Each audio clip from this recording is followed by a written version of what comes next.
பண்ணுங்க. ஆனா அதுக்கு முன்னாடி இதை படிக்க வச்சிருங்க தேவஜனமே. இது பிள்ளைகளை கைவிடாது.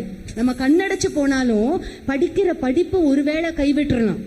ஏன்னா ஐடியில பாத்தீங்க அப்படின்னாக்கா திடீர்னு நம்ம வெளியே போ, அவ்வளவு வருஷம் வேலை பார்த்துக்கிட்டு இருக்கிற ஒரு ஆட்களை எனக்கு நீ வேண்டாம், அது என்னமோ சொல்றாங்க, அது என்ன இவாக்குவேட்டா என்னமோ சொல்றாங்க, தூக்கி வீசிடுவாங்களாம்.